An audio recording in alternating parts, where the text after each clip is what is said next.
시청자 여러분 안녕하십니까? K피플 이영훈입니다. 한국이 전 세계적으로 인정받는 것 가운데 하나가 이 건설 토목 기술입니다. 이곳 미국에서도 많은 한인들이 건설 분야에서 활동하고 있는데요. 이번 시간에는 캘리포니아주 한인건설협회 차정호 회장을 모시고 이야기 나눠보겠습니다. 자, 회장님 안녕하세요. 예, 안녕하십니까. 네. 먼저 한인건설협회 소개 좀 해주시죠. 네, 한인건설협회는 캘리포니아에 많은 특히 한인 커뮤니티에 많은 단체들이 있는데 네. 지금 6년째를 네네. 맡고 있는 그런 단체입니다. 네네. 역사가 꽤 오래된 단체라고 볼 수 있습니다. 예. 개인적으로 제 말씀을 드리면 저는 41대 2대 회장을 지금 연임해서 지금 직무를 수행하고 있는 중입니다. 네. 예, 그렇군요. 이 건설업에 종사하시는 한인들은 몇 분 정도로 대략 추산할 수 있을까요? 네, 미 전역을 보았을 때 한 20만 명 정도가 건설업에 네. 종사하고 있는 분이다. 이렇게 생각을, 이렇게 뭐 통계가 나와 있는데. 네. 업체 수로 아니, 본다면은? 인구수로 봤을 네. 때. 네. 그렇게 보여주고 있는데, 캘리포니아에는, 한인 건설에 네. 종사하고 있는 분이 한 3만 정도? 저희가 3만 그렇게 정도. 추산을 하고 있어요. 그렇군요. 예, 추산을 하고 있고, 그 3만 명 정도 되는 그 분들 중에는 종합건설 면허를 가지신 분도 있고, 네. 단종 면허를 가지고 하시는 분들이 있고. 소규모, 예, 대규모. 예, 이렇게 그렇습니다. 나누죠. 종합건설이라는 게 여기서는 이제 제너럴 컨트랙터라고 하고요. 네. 그 다음에 그 단종 면허라는 게 이제 서브 컨트랙터들을 말하는 거죠. 그렇군요. 네, 미국 같은 경우 이제 캘리포니아가 가장 심하다고 얘기를 들었는데 네. 건설 관련 규정이라든지 또 법이 좀 한국보다 훨씬 더 촘촘하고 강한 거로 알고 있거든요. 실제 공사할 때 보면은 그런 부분에서 굉장히 어렵다는 이야기를 들었는데 어떠세요? 글쎄요, 건설 관련 법규에 대해서는 이게 보통 그걸 관리하는 것이 보통 분쟁 때문에 제일 그게 좀 문제가 있는 거고요. 네. 그래서 이제 여기 컨트랙터 라이센스 보드에서 법규로 정해진 바가 공사할 때 꼭 네. 지켜야 하는 거, 또 건축주가 지켜야 하는 거, 또 컨트랙터가 지켜야 하는 거 이렇게 나눠져 있어요. 네네. 그런 부분에 대해서 이제 좀 세밀하게 되어 있고 네. 공사를 수행하는 그 단계가 여기는 절차가 굉장히 복잡하기 때문에 네. 그러니까 허가 받아야 될 게 되게 허가 많은 받고 그다음에 실제로 이제 공사를 이제 시작했을 때부터 완공이 될 때까지의 그 절차가 네. 이게 많은 그 순서별로 이게 진행이 돼야 되는 절차가 굉장히 좀 복잡한 면은 좀 있습니다. 그렇군요. 네. 그 이쪽 와서 보니까 가장 좀 특이했던 게 이렇게 건물을 지을 때 고층 건물을 짓는데도 뭐 아주 높은 건물은 아니지만은 네. 한 4, 5층 건물을 짓는데도 한 2층까지는 콘크리트를 쓰는데 그 위는 또 나무를 이용해서 네, 짓더라고요. 네, 네. 그런 경우가 어떤 규정 때문에 그런 건지 궁금하거든요. 그거는 무슨 규정이라는 것이기보다는요. 네. 보통 이렇게 다니시다가 보셨을 때 뭐 한 밑에 2층까지는 2층 바닥을 얘기하는 네. 2층 바닥까지는 콘크리트로 되어 있는 걸 봤는데 그 위로 이제 올라가는 걸 보니까 목조로 이제 쭉 네. 올라간단 말입니다. 이제 예. 5층, 6층 막 이렇게까지 예. 되겠죠. 그런 거는 이제 보통 이제 아주 큰 고층 빌딩 같은 경우는 뭐 한국 같이 뭐 철근이나 네. 콘크리트로 하고 네. 또 메탈로 해가지고 이렇게 HBM 로 해서. 스틸 같은 네. 거로 해서 쭉 올라가는데 네. 여기도 고층 건물을 네, 하면 그렇게 다 하죠. 그런 식으로 가죠. 네. 근데 보통 이게 5, 6층짜리 정도 건물에는 그렇게 되는 이유는 보통 이제 지하 파킹랏이 있는 건물들이 눈으로 보셨을 때 네. 2층까지는 콘크리트로 보이는 거예요. 그런 네. 건물은 이제 지하 파킹장이 있는 거고요. 네. 뭐 지하 1층, 2층이 있고 그다음에 1층까지 뭐 그라운드 파킹이 있고 그리고 거기까지는 이제 콘크리트로 보이는 거고요. 네. 그 위로부터 이제 사람들이 살고 생활하는 곳은 목조 주택으로 짓게 되는 건데 그 이유는 아무래도 이 캘리포니아도 그렇고 이게 이 북미 대륙이 네. 캐나다 뭐 이쪽에서 나무 생산량도 많고 그동안에 또 오랫동안 전통적으로 나무 목조 주택으로 많이 했고 더더군다나 캘리포니아 같은 경우는 지진대이기 때문에 네. 그 나무로 건물을 지어야 지진에 좀 더 안전하니까. 지진에 좀 안전하게 서로 이렇게 다른 방향으로 움직이게 이렇게 네. 설계사들이 하거든요. 네. 엔지니어들이, 구조 엔지니어들이. 네. 그런 것 때문에 목적 건물들을 많이 짓습니다. 그리고 아, 더 또 비용은 철값에 비해서, 메탈에 비해서 건축비가 싸니까. 건축비가 좀 쌉니다. 아, 그리고 속도도 빠르고요. 예. 아, 그렇군요. 네. 그 예. 주택은 거의 이제 다 나무로 목조로 자재를 사용하던데 그것도 역시 똑같은 이유. 똑같은 이유인데 90% 이상 그런데 네. 또 특이한 건축주들은 꼭 내 집은 또 메탈로 짓고 싶다, 스틸로 짓고 싶다 이러신 분들도 있죠. 그런 분들도 그렇게 허가를 설계를 하고 네. 허가를 받아서 할 수 있습니다. 아, 네. 못하는 건 그렇군요. 아닙니다. 예. 그 LA를 보면은 고층 건물이 그 다운타운 도심 한가운데만 이렇게 몰려 있어요. 네. 보면은 이제 주변은 전부 이제 낮은 건물인데 네. 이것도 어떤 특별한 이유가 있어서 그런 건지. 그게 이제 도시 계획을 할 때 네. 예, 보통 다운타운 같은 곳에 고층 건물들이 많이 들어서잖아요. 네네.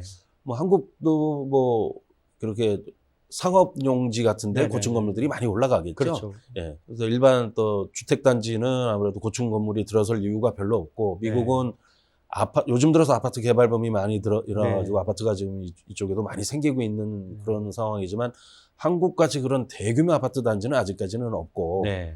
개별적인 디벨로퍼들이 뭐 단지를 조성해 갖고 하는 뭐 그런 것이기 때문에 그런 거고요. 뭐 또 고층 건물을 다운타운 쪽에 이렇게 몰려 있는 건 특별히 뭐 그쪽 이유가 있어서 그런다기보다는 네.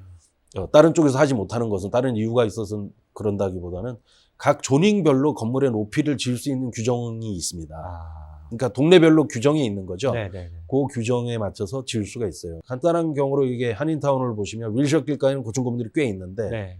올림픽가에 보면 없지 않습니까? 예. 예, 거기도 조항이 있어요. 그래서 올림픽가도 좀 고층 건물을 지을 수 있게 해달라 그래가지고 많은 분들이 시리하고 뭐 협상도 하고 뭐 이러는 걸로 알고 있습니다. 지금. 그렇군요. 네. 그 주택 같은 경우는 어때요? 주택도 역시 고도제한 층 있습니다. 규모를 동네별로 또 받게 되는 있습니다. 그러니까 LA 도심에 그러니까 아파트를 짓더라도 뭐 대단히 단지는 아니지만 고층 아파트가 들어서지 않는 이유가 그런 이유도 있는데요. 보통 이 주택단지에다가 이제 신축 허가를 냈을 때 이제 그 플래닝 디파트먼트하고 뭐 설계를 이제 검토하시는 그 부서에서 이 보고서 이제 옆집들하고 형편을 맞추고요. 네. 또 이곳은 이제 설계가 들어가면은 히어링이라 그래가지고 주변 분들한테 이웃들한테 내가 이분이 건물을 지으려고 그러는데 이분이 건물을 원래는 2층이었는데 뭐 3층, 4층 건물을 짓고 싶어 한다. 그렇게 히어링을 해요. 히어링을 해서 주변 분들이 반대를 하지 않으면 그렇게 해라고 하시는 경우도 있고. 네. 또 이 동네는 리밋이 뭐 50피트 이상은 넘어가면 안 되고 60피트 이상 넘어가면 안 된다. 이런 규정이 있습니다. 그런 규정을 지키게끔 되어 있습니다. 그 LA 경우 지금 주택이 많이 부족한 상황이잖아요. 네. 그런데 왜 주택을 더 늘리지 못하는지 그것도 역시 도시계획 때문에 그런 건가요? 그거는 도시계획이라기 하기보다는 LA시도 많은 주택을 공급하고 싶어 하고, 네. 뭐 다른 뭐 카운티나 뭐 다른 뭐 오렌지 카운티나 이런 분들도 많은 주택을 공급하고 싶어 하죠. 네. 근데 그거는 이제 개인업자들이, 그러니까 개인 개발업자들이 네. 많은 주택을 이제 만들어서 분양을 해야 되는데, 캘리포니아 예를 들면 2018년까지 기록을 제가 한번 검토를 해보았는데 네. 주택을 9만 유닛, 9만 가구를 지었어요. 그거는 단독주택, 뭐 아파트, 그다음에 뭐 컨도미니엄, 네. 타운하우스 이런 거 다 포함해서 얘기하는 거고, 뭐 네. 사이즈별로도 뭐 조그만 게 싱글도 있을 거고, 뭐 하우스도 있을 거고, 큰 네. 하우스도 있을 거고, 그렇게 해서 한 9만 여 채를 지었는데요. 네. 인구 유입은 35만 명이 넘은 걸로 알고 있어요. 그러니까 많이 부족하죠. 네. 그래서 LA3 같은 경우는 그 규제를 많이 풀어주고 완화해 준 게 ADU라 그래갖고 자기가 가지고 있는 하우스의 뒷채를 원활하게 짓게 해주겠다. 뭐 주차도 뭐 유예해주겠다. 뭐 버스 정류소나 뭐 지하철이나 대중교통하고 가까운 곳에는 주차장이 없어도 허가를 해주겠다.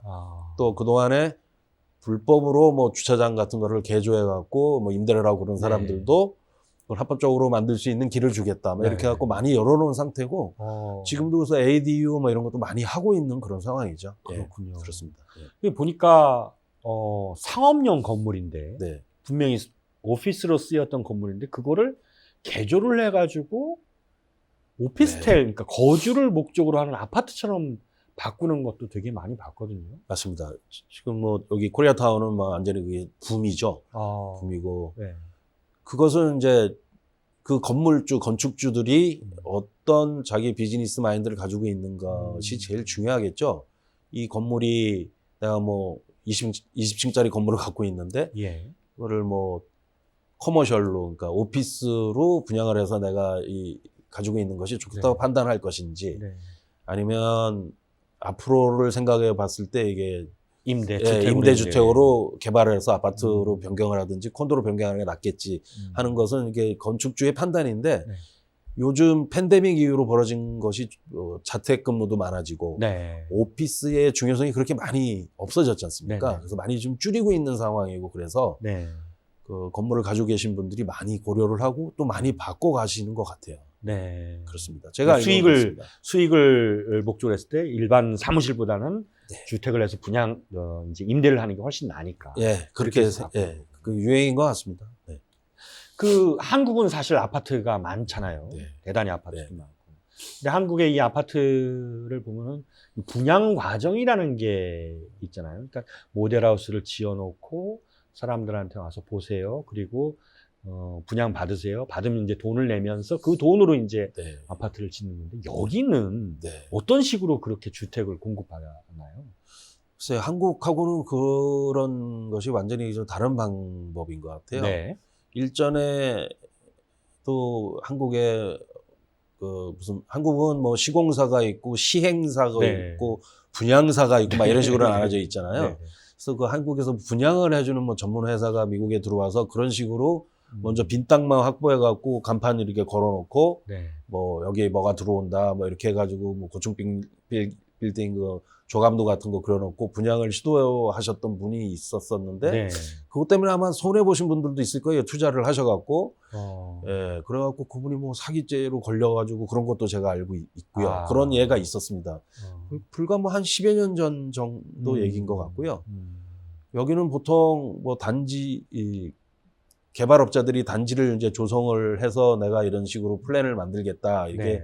시에서 허가가 되고 네. 거기다 이제 건물을 지을 수 있는 플랜이 되면 먼저 자기 자본으로 건물을 짓는 건물을 먼저 짓고 뭐 전부 뭐 완성이 되지는 않더라도 모델하우스 뭐 타입별로 뭐 A, B, C, D 타입별로 해가지고 모델홈을 만들어 놓고 그걸 보여주고 네가 언제까지는 입주할 수 있다. 아. 그러니까 네가 뭐 내년 봄에는 입주할 수 있다. 지금 상황들이 네. 네가 뭐 유닛 A를 신청을 하면 네. 그렇게 할 수 있다. B를 하면 언제 들어올 수 있다. 네. 이런 식으로 분양을 하는 방법이 여기는 되어 있는 일반적인 거죠. 예, 일반적입니다. 예. 그러니까 일단 물건을 만들어 놓고 네. 보여주고 네. 그다음에 그걸 통해서 계약을 그렇죠. 하게끔 그렇게 하는 거예요. 없는 물건을 먼저 돈을 내고 사는 그건 미국 정서하고 좀 맞지 않는 것 같습니다. 아, 네. 그렇군요. 그런 차이가 있네요. 네. 미국도 이제 분양 가격이라는 게 있을 텐데 네. 한국 같은 경우는 이 아파트 단지는 평당 얼마, 뭐 네. 3.3제곱미터당 얼마 이렇게 대략적으로 이제 형성이 돼 있거든요. 네, 네. 여기도 마찬가지로 그런 식으로 좀 가격대가 형성이 돼 있냐고 그렇죠. 뭐 봐야 되나요? 그런 건 비슷하겠죠. 네. 보통 이제 그 한국 같은 경우는 아파트가 쫙 지어지면은 1층부터 꼭대기까지 거의 똑같잖아요. 네. 똑같은 게 쫙 올라가는 네. 거잖아요. 근데 여기 같은 경우는 여기도 뭐 개발업자가 쫙 맨 처음에 분양하기 위해서 네. 이제 그렇게 짓는 건데 네. 그 또 옵션이 좀 있지 않습니까? 뭐 한국도 예. 많이 그렇게 하겠지만 뭐 그거에 따라서 또 값이 약간씩 달라지고 네. 뭐 가전제품을 다 넣길 원하는 경우도 있고 넣지 어. 않는 경우도 있고 네. 우리 집은 뭐 카운터탑 마블을 뭐 네네네. 여러 가지 종류가 있지 않습니까? 메터리얼들이. 그런 거에 따라서 이제 가격대가 좀 다른데 결과적으로 뭐 한 유닛 짓는데 만약에 뭐 30만 불이 들었다. 네. 그러면 만약에 1000스퀘어 핏 네. 집이다. 그러면 나누기 하면 뭐 한 300불 정도가 되는 거고요. 네. 그래서 이제 건축에 대해서 잘 모르시는 분들한테는 이 집 살려면 스퀘어 핏당 300불이야, 뭐 350불이야, 뭐 이렇게 얘기는 할 수는 있죠. 예. 근데 그 가격에 대해서 뭐 상한제를 둔다든지 뭐 그런 그런 건 건 없습니다. 그런 건 없습니다. 그렇군요. 그 미국에서 건물을 지을 때 방금 전에 이제 여러 옵션들이 있을 수 있겠다고 네, 네. 얘기했는데 건물을 짓는 사람으로 봤을 땐 소비자의 어떤 니즈를 가장 중요하게 생각을 하나요? 건물을 짓는 컨트랙터의 입장을 예, 말씀하시는 예, 건지 예. 아니면은 그렇죠. 건축주의 실제 말하자면은 이제 소비자들이 어떤 거를 제일 눈여겨 보는지 자기가 이제 예, 예, 예. 그거는 이제 건축주 입장에서 봤을 때는 이제 자기가 생각해 보았을 때 나는 이 건물의 외관을 굉장히 중요시한다. 예. 나는 또 건물의 이 면적, 내가 내 땅에 지을 수 있는 건물을 최대한으로 지어서 조금이라도 넓은 평수에서 살고 싶다. 뭐 그렇게 중요하시는 분들도 있고 또 디자인적인 거를 해가지고 완전히 인테리어 쪽에 이제 관심이 많으셔갖고 나는 좀 인테리어를 좀 스페셜하게 하고 싶다. 그러신 분들로 좀 나눠지는 것 같은데요. 근데 보통 미국의 주택이라는 것이 네. 단독주택과 아파트, 그러니까 한국으로 얘기하면은 여기 멀티 유닛이라고 그러는데 여기 네. 그러니까 공동주택 네. 그런 것들은 또 타운홈 같은 이렇게 네. 개별적으로 떨어져 있는 이런 식으로 나눠지잖아요. 네. 근데 그런 거에 따라서 이분들이 이제 생각하는 방법이 이제 많이 다른 것 같아요. 그러니까 네. 맨 처음에 건물을 자기가 짓든지 아니면 건물을 사든지 할 때는 주변에 설계자나 건설을 하시는 시공업자나 잘 해서 상의를 좀 많이 받아보시는 게 좋을 것 같습니다. 그 지금 설명을 좀 해주셨는데 네. 그 아파트가 있고 컨도미니엄이 있고 네. 타운하우스가 있단 말이죠. 네, 네, 네. 이제 저희가 봤을 때 다 비슷비슷한 것 같은데 네. 그걸 좀 구분을 좀 해주시면 어떻게 돼요? 먼저 아파트라고 그러면 네. 한국에서 아파트는 개인 소유잖아요. 네네. 근데 여기서 보통 아파트라고 얘기하는 것은 건물주가 있는 거죠. 건물주가 있고 새에 들어가서 이제 네. 유닛을 뭐 빌려갖고 제가 뭐 101호, 102호, 103호, 103호 네. 이렇게 뭐 30유닛짜리 아파트 단지에 들어갈 수도 있고 네. 300유닛짜리 아파트 단지에 들어갈 네. 수도 있고 그런데 들어가는 게 이제 아파트라고 아파트. 보통 칭한 거고 그러니까 건물주는 따로 있는 거죠. 네. 그러니까 제가 세입자가 되는 거예요. 네. 그다음에 그래서 컨도미니엄이라고 하는 것이 이제 한국에서 이제 얘기하시는 아파트가 되는 거죠. 이게 자기 소유죠. 자기 소유로. 컨도미니엄이라고 하죠. 그다음에 타운홈도 뭐 렌트를 해서 들어갈 수도 있지만 네. 보통 자기 소유가 되는 거죠. 근데 네. 대부분 단독 그 주택별로 돼 있지만 네. 뭐 한 두세 가지 타입으로 해갖고 거의 똑같이 생긴 거죠. 네네네. 그런 게 이제 타운홈입니다. 아. 뭐 조그만 뒷마당도 좀 있고 뭐 그렇게 되어 있는 게 타운홈이에요. 그래서 공동 사용할 수 있는 수영장도 있고 뭐 레크레이션 센터도 있고 네. 뭐 어떤 단지는 뭐 테니스장도 있고 네. 뭐 그런 식으로 만들어져 있는 게 네. 타운홈들이 그렇고 아파트 단지도 큰 단지는 그런 식으로 다 하고. 운영이 돼 있습니다. 근데 보니까 그 빌라라고 해야 되나요? 그러니까 네. 같은 유닛이 한 10채 정도 있는 한 건물에 네. 그런 것도 있는데 그런 건 뭐 따로 이렇게 분류를 하지는 않나 봐요. 그래서 이제 콘도미니엄이 뭐 이름을 바꿔서 빌라라고 얘기하는 거겠죠. 예. 그것도 예. 역시 컨도미니엄. 예, 그렇습니다. 그 개인 소유 개념이니까요. 네. 그 미국에서 이제 지내다 보면은 사실 냉난방 예. 문제를 많이 얘기를 하세요. 한국처럼 이렇게 보일러 좀 깔아놓고 좀 뜨뜻하게 있으면 좋을 텐데 여기는 공기로 이제 데워지고 그렇습니다. 냉방을 하고 그렇잖아요. 예. 왜 그 한국식의 어떤 그런 냉난방 시스템이 못 들어오는 건가요? 그것은 이들의 문화생활, 그래요? 옛날부터 전해 내려오는 서양인들의 그 생활 때문에 그렇지 않을까. 이 사람들은 신발을 신고 집안에서 생활을 하잖아요. 예.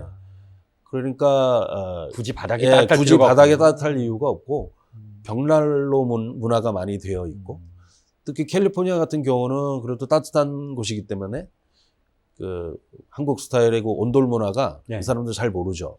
근데 이제 한국에 요즘 여기 미국에도 찜질방도 들어오고 사우나 문화도 많이 들어오고 그래갖고 네. 이 사람들이 그 맛을 알아서 뭐 저도 몇 군데 해보긴 했지만 어떤 분들은 자기네 방바닥도 좀 온돌이 들어갈 수 있는 시스템을 할 수 있느냐. 그런 게 조금씩 들어오고 있어요? 조금씩 하는 경우도 있고요.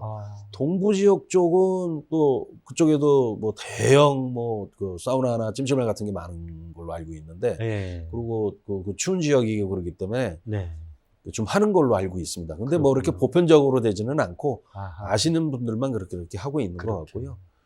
그 한국에 뭐 보일러 그룹 유명한 그룹 있지 않습니까? 네. 여기 들어와갖고 지금 그런 비즈니스 잘 하고 계시는 걸로 알고 있습니다. 아, 그렇군요. 예. 건설 쪽에 있다 보면 이제 기술도 중요하지만 인력도 굉장히 중요하잖아요. 맞습니다. 네. 근데 어떻게 보면은 건설 인력이라는 게 네. 거의 건설의 성패가 달려 있다고 할 맞습니다. 정도인데 예. 그 한국 같은 경우도 그 건설 인력 때문에 굉장히 어려운 경우도 많이 있는데 여기는 좀 어때요, 현황이? 그렇습니다. 여기도 우리가 건설 현장에서 일하는 그 쉽게 얘기하는 노동자들은 네. 거의 중남미 분들한테 의존을 하고 있는 상황이잖아요. 아, 예. 한국 분들이 여기 와갖고 이렇게 노동을 하거나 뭐 그러는 분들이 옛날같이는 없어졌어요. 네. 물론 뭐 한국에서 기술을 가지고 오셔갖고 여기서 건설 회사에서 일하고 싶다고 하시는 분들도 많이 계시고 네. 그렇지만은 그 현장에서 관리자 쪽으로는 많이 있지만 네. 그 노동 쪽으로 그러니까 노동이라고 얘기해서 좀 뭐하지만은 근로인력. 현장에서 예. 일하시는 근로자분들은 별로 없고 거의 음. 중남미 분들이 하는데 그분들을 인력을 구하기가 쉽지 않은 상황입니다. 아. 더더군다나 팬데믹 이후에는 아. 그분들조차도 인건비가 많이 오르고 아. 몸값이 많이 뛴 거죠. 네. 예. 서로 또 데려가려고 그러는 경쟁도 있고. 음. 예. 그래가지고 조금 그런 애로사항이 있습니다. 지금. 그렇군요. 예. 그게 사실 이제 공사 비용 상승으로 연결이 되잖아요. 그렇습니다. 예. 지금 팬데믹 이전과 이후로 예. 봤을 때 공사비가 꽤 많이 올랐다고 이렇게 보면 되겠네요. 맞습니다. 미국 같은 경우는 팬데믹 때 많은 지원을 했잖아요. 네. 사람들한테. 네. 자금을 많이 풀고 일을 안 해도 살 수 있게 했었기 때문에 네. 그 후유증이 그러니까 일을 안 하는 게 낫다라고 생각하고 판단하고 집에 그냥 있든지 네. 만약에 그러니까 여러 가지 방법으로 일을 안 한 사람들이 많이 있는 것 같아요. 아. 뭐 자세하게 얘기하기 좀 여기서 그런 건데. 특히 캘리포니아 예, 쪽에 예, 많이. 그래서 그들이 이제 정상화가 이제 팬데믹이 끝나고 정상화가 되면서 다시 나와서 잡을 이제 노크를 하고 다니는 그런 상황에 오길 바라는 거고 또 건축 자재비가 엄청나게 올랐었어요. 아. 한참 피크 때는 팬데믹 피크 때는 여기서 얘기하는 한국말로 합판 여기서 네. 플라이우드 한 장에 뭐 150불 가까이 치솟은 적이 있었거든요. 20-30불짜리가. 예. 20불짜리가 예. 150불. 그렇게까지 올라간 적이 있었어요. 네. 예. 그러니까 5-6배 이상. 저도 모르고 깜짝 놀랐는데 저도 뭐 저희 직원이 합판 10장 사갖고 왔는데 1,000불이 넘는 금액을 주고 사갖고 와가지고 깜짝 놀란 적이 있고 그렇거든요. 그래갖고 다 뒤져봤더니 엄청난 뭐 별의별 자재비가 다 오르고 옛날에는 거의 뭐 2주에 한 번, 한 달에 한 번씩 그 재료상으로부터 편지를 받았어요. 네. 다음 달부터는 또 몇 %가 올라간다. 아이고. 20%가 올라간다. 뭐 네. 어떤 제품은 50%가 올라간다. 어떤 제품은 뭐 150%가 올라간다. 오. 이랬었는데 요즘은 그게 그래도 어느 정도 이제 좀- 정상화로 돌아가고 있고 그런 편지가 덜 오고 있는 추세입니다. 아. 그래서 참 다행이라고 생각하고 있습니다. 그렇죠. 이제 한인 건설 업체로서의 또 장점도 있겠지만은 네. 어떤 좀 불리한 점, 어떤 좀 어려운 점 예. 그런 것도 있을 것 같아요. 이게 한인 커뮤니티로 먼저 말씀을 드리면 네. 일단 언어 소통이 제일 편하잖아요. 같은 한국 사람끼리 한국말을 할 수 있으니까. 한국 정서고. 그래서 한인 컨트랙터들 많이 쓰시잖아요. 근데 쓰시는데 이 좀 금액이 어느 정도 뭐 크지 않은 경우에는 뭐 큰 문제가 없는데 큰 프로젝트를 하는 경우가 있단 말씀입니다. 네. 그런 경우는 한인 업체를 못 믿고 기술력을 네. 못 믿는 분들이 좀 아직 많이 계시는 것 같은데 네. 제가 방금 말씀드렸지만은 이 한인 건설업체들도 기술력이 엄청 올라와가지고요. 네. 뭐 고층 빌딩까지 지을 수 있는 능력을 가지고 있는 경우도 있고, 뭐 아주 큰 뭐 쇼핑몰 같은 거, 쉬운 아파트 같은 거 이런 것들은 한인 건설업자들이 엄청나게 많이 지어요. 많이 짓고 있고. 그렇기 때문에 그런 건 크게 걱정 안 하셔도 되는데 문제는 이제 건축주들, 그러니까 의뢰를 하시는 게 손님들이 네. 이게 운이죠. 좋은 건설업자를 만나셔야 돼요. 예. 좋은 건설업자를 만나셔야 되는데 꼭 예, 나중에 분쟁이 벌어지고 이러는 거 보면 무조건 싸니까 이게 초이스를 별 검색 다른 데하고 비교 없이 네. 싼 회사 무조건 네. 잡아가지고 공사하시고 그러시는데 물론 건축비가 싸면은 좋겠지만 그 여러 군데를 보고 그 비교 견적을 해보시는 게 그리고 좀 디테일하게 따져보시는 게 그리고 뭐 프로젝트를 하시게 되면은 분명히 설계자가 있을 텐데 그 설계자한테 좀 의뢰를 해서 이 컨트랙터가 준 견적이 맞느냐, 예, 좀 검토 좀 해달라고 네. 부탁을 해갖고 저 전문가들한테 좀 뭐 부탁을 해서 알아보고 그 다음에 업자를 선택을 해서 하시는 게 좋은데, 제가 말씀드린 건 꼭 비교 견적을 하셨으면 좋겠고. 그러니까 지금 예. 말씀하시는 게 이제 한인 건설업체라고 해서 조금 어려운 점이라고 얘기한다면은 어떻게 네. 보면은 또 한인들끼리의 편견을 좀 가지고 얘기하신 것 있죠. 같은데, 네. 사실 그게 어떻게 보면은 그 네. 불법적인 부분 또는 네. 분쟁, 그런 사례가 많았기 때문에 그런 거 아니에요? 그렇죠. 대부분 이게 또 거꾸로 얘기하다 보면요. 네. 그 외국 큰 디벨롭 회사들이나 큰 뭐 컨스트럭션 매니지먼트 회사 이런 분들은 이제 저희들을 알기 시작했기 때문에 한인 건설업자들을 좋아해요. 그분들은 오히려. 이분들이 기술력이 있고 빨리빨리 네. 움직여주고, 네. 우리가 뭐 일을 받으면은 그걸 이렇게 좀 그 표현을 하면은 그 뭉개적거린다고 그러죠. 그런 말을 써도 되는지 모르겠지만 그렇지 않거든요. 우리는 네. 그래도 막 일을 빨리 하는 네, 스타일이잖아요. 네. 그래서 공기 같은 걸 잘 맞춰주는 사람들이구나. 네. 이렇게 외국 사람들은 인정을 받고 있는데, 한인분들은 아직도 그런 편견을 가지고 있는 게 오히려 불이익 아닌가. 예.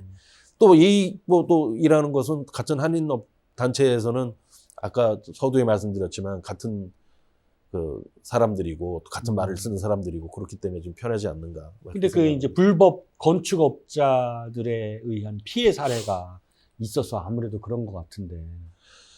그렇습니다. 이게 네.